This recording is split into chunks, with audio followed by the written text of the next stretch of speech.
Salut à tous, Arnaud pour Geek & Vaps. Donc aujourd'hui review du Zeppelin de chez Vaponaut.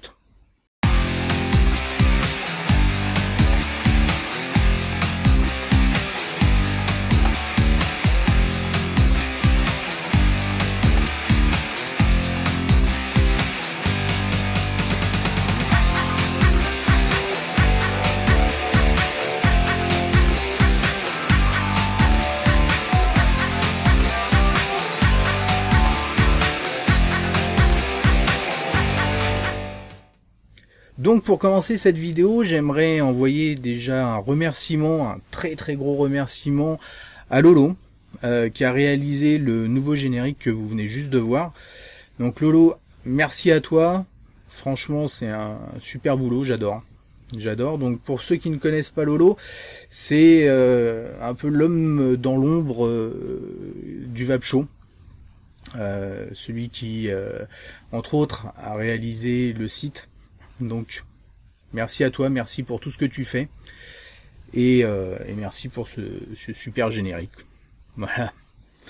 Donc, on attaque tout de suite la review du Zeppelin. Donc, le Zeppelin est un mode mécanique, full mecha, en batterie 10440. Donc, assez petit, hein, c'est de la même taille que la iCab de Joytech, si vous voyez. On est donc sur un mode qui fait 124 mm de long et 13 mm de diamètre, donc vraiment un diamètre très petit. Donc premier mode de Vaponaut, qui a déjà réalisé 3 liquides, des drip tips en triflon, etc. Donc j'ai été sur place pour le tester, pour voir, pour rencontrer entre autres Léopold, qui est donc le créateur de ce mode. Et ainsi aussi j'ai revu Anne-Claire. Donc ce sont les deux responsables de Vaponaut. Donc j'ai pu rencontrer enfin Léopold, qui est un passionné, un peu comme j'ai pu discuter avec d'autres modeurs. Il bricole. Il a son atelier, il a 2 tours, des choses comme ça, et on est vraiment dans un atelier de modeur, quoi, directement. Il expérimente, il fait des tests, c'est lui qui fait donc ses propres modèles, ses propres, comment dire, oh zut, je retrouve plus le mot, dis donc. Prototype, voilà. Donc ses propres prototypes. Il a même fait des choses qui sortiront jamais. J'ai pu voir des trucs. Enfin voilà, vraiment un passionné. Il parle d'ailleurs avec passion de ce qu'il fait. Et ça pour moi c'est très important de pouvoir discuter un peu avec les créateurs, voir un peu leur approche. Et bon, voilà, là on sent que c'est un modeur. Donc nickel pour ça. J'ai pas pu faire exactement ce que j'aurais voulu faire, c'est-à-dire que j'aurais aimé faire comme pour les liquides, avoir une interview, quelque chose, mais le temps a manqué. J'ai juste pu tourner le gros plan, la bande son moyen, donc du coup je vais incruster directement des images pour vous montrer le mode de plus près. Mais pas de manière classique, gros plan avec la bande son qui tourne en direct. Je vais commenter directement les images, quoi. D'ailleurs, sans plus attendre, on va commencer, on va attaquer. Donc on est sur un mode complet. Donc là on voit tout de suite le mode Saous sans cuir derrière. Donc un mode qui va être composé d'un drip tip, donc drip tip en téflon, le premier modèle qu'ils ont sorti, un carto-tank et le mode. Donc on est sur un mode méca, donc avec switch mécanique, un switch qui est très agréable à utiliser, franchement super sympa. C'est assez souple, c'est sur ressort. Voilà, donc là on voit déjà une version qui est la version inox. Donc version tout style chrome, inox poly. C'est de l'acier inoxydable. hein, donc on a un poids dans la main, c'est pas tout léger, hein, c'est quelque chose, voilà, qu'on ressent. Il y a deux modèles à l'heure actuelle, hein, vous avez ce modèle là et un modèle en laiton. Donc modèle en laiton que j'ai pu voir après donc un certain temps d'utilisation, un peu vieilli, un peu patiné. C'est assez sympa pour ceux qui aiment. Franchement, c'est pas mal, quoi. Donc on va continuer à regarder ce qu'il en est. Donc là, on a le bottom switch, bottom cap avec donc la bague de verrouillage. Et quand on va démonter donc cette pièce là, on va pouvoir voir déjà de plus près la gravure qu'on a, donc Vaponaut, Zeppelin et le logo. Donc une gravure vraiment vraiment très fine.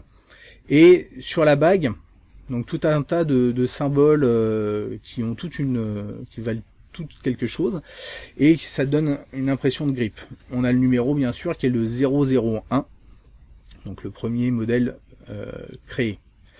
On va trouver donc 4 trous de dégazage, donc on va en reparler après, 4 trous de dégazage, et quand on regarde au niveau, donc entre la bague et le switch, on a des rainures pour venir faire passer l'air en cas justement de dégazage de la batterie. On a aussi une petite bague comme ça, donc quand on vient placer la batterie, on voit que sur les côtés, l'air va pouvoir s'échapper et passer donc dans les trous de dégazage pour tout simplement dégazer, hein.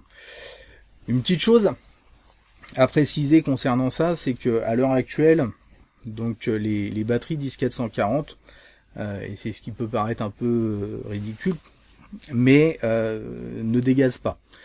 Ils ont fait un pari sur l'avenir, c'est-à-dire qu'avec les évolutions techniques, il est tout à fait possible que plus tard on puisse donc avoir des batteries plus puissantes, avec plus d'autonomie du coup, mais du coup qui demanderont plus de sécurité et un système de dégazage.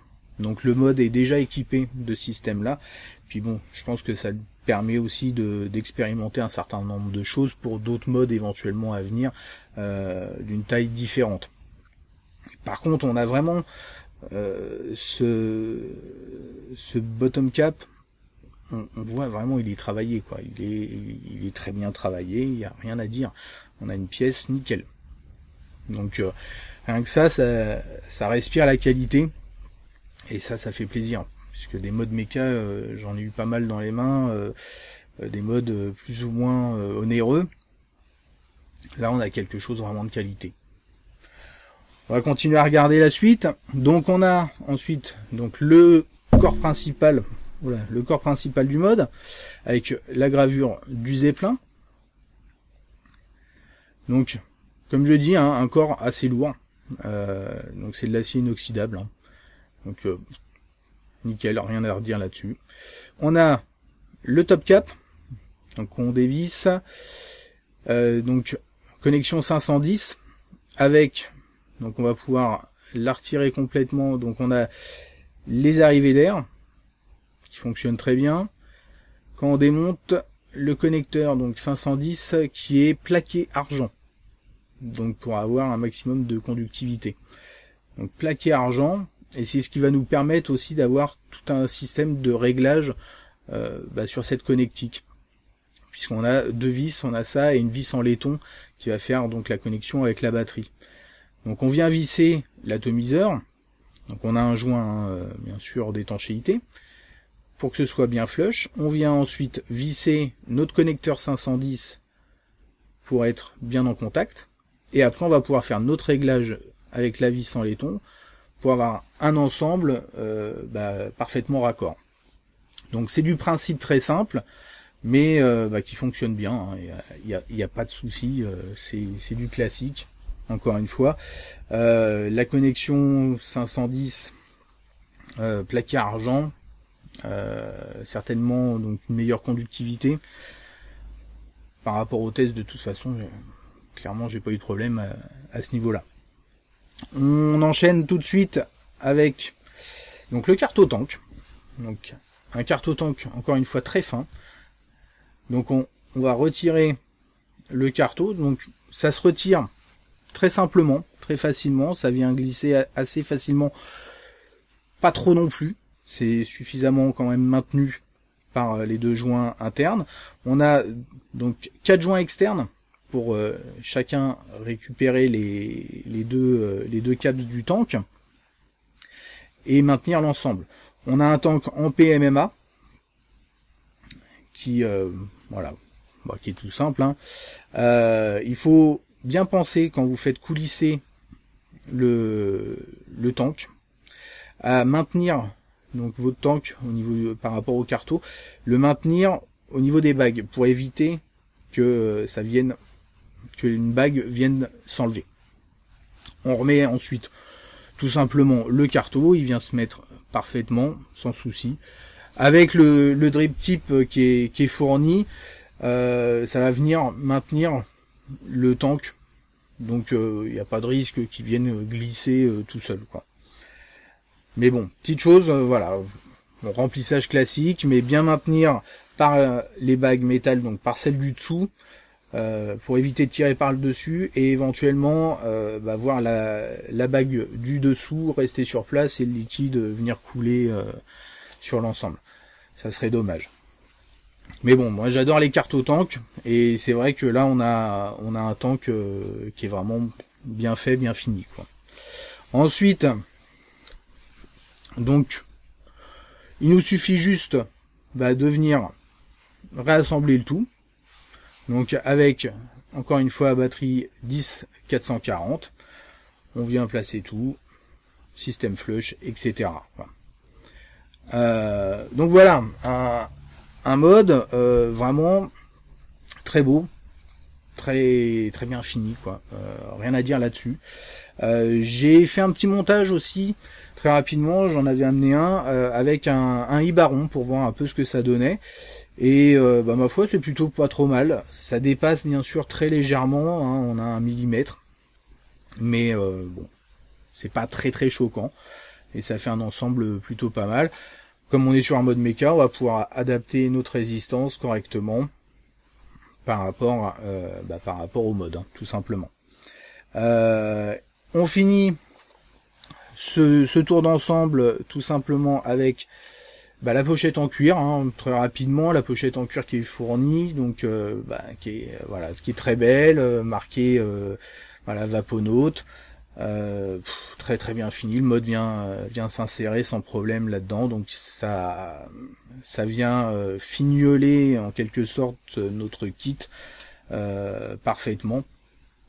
À savoir que au niveau du kit, vous avez aussi donc 2 batteries 10-440 de fournies, ainsi que un chargeur. Voilà, et je sais plus 2-3 cartos Bosch. Donc un kit vraiment complet. Vraiment complet, à la rigueur il manquerait peut-être les échantillons des liquides pour vraiment faire un truc parfait. J'y ai pensé entre temps. Ça pourrait être pas mal. Donc voilà, donc je l'ai testé sur place, j'ai pas pu tester réellement l'autonomie parce que il aurait fallu rester beaucoup plus de temps, et hélas j'ai pas eu le temps de le faire, c'est dommage. Mais donc je l'ai testé sur place, et ma foi ça va très bien avec le carto, ça fonctionne sans souci. J'ai une bonne vape, bonne restitution des saveurs. Bon, c'est du carto Bosch en même temps, donc il n'y a pas de surprise. Mais voilà, on a quelque chose d'esthétique, quelque chose en main vraiment très très sympa. Il y a d'autres finitions qui vont arriver, que j'ai pu voir, des finitions vraiment super jolies, quoi. Il y a une en particulière, on a des finitions bitexture. Ça va arriver bientôt. Pareil, les photos sur le site mettent pas en valeur les modes actuellement, mais elles vont être refaites justement par rapport à cette occasion, à l'occasion des nouveaux modèles.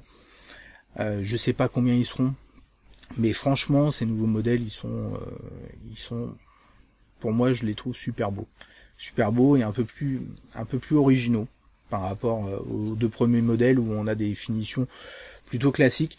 Là, il y a un travail supplémentaire, je trouve, qui est plutôt sympa. Donc maintenant, Parlons des choses un peu qui fâchent, enfin des choses qui fâchent. En tout cas, ce qui fait énormément couler d'encre, déjà à l'annonce il y a quelques temps, justement de la sortie du mode, qui est donc le prix. Donc là, sur la version inox, on est sur du 235 € et 225 € pour la version laiton. Donc maintenant, est-ce que c'est cher? Oui, c'est un prix. Oui, c'est cher. On est sur un kit complet. Donc tout est là. Maintenant, c'est du 10440. Donc c'est sûr qu'on va pas avoir l'autonomie d'une grosse batterie. Maintenant, est-ce que ça les vaut?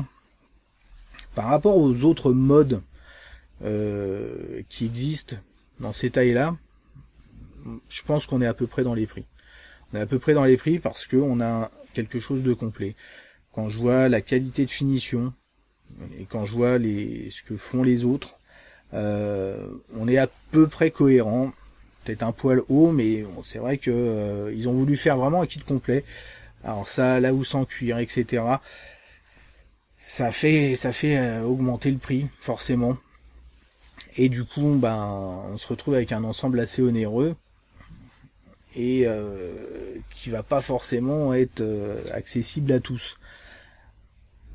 Mais on a quelque chose, voilà, qui est très très bien fini. J'ai rien à lui reprocher concernant les finitions, concernant la qualité du mode en général. Après, c'est un mode méca, donc le mode méca, il n'y a pas spécialement de surprise par rapport aux performances, hein. On met la batterie, ça envoie, la conductivité est très bonne, il n'y a aucun souci là-dessus. Donc après, ça va tout dépendre de ce que vous allez y connecter.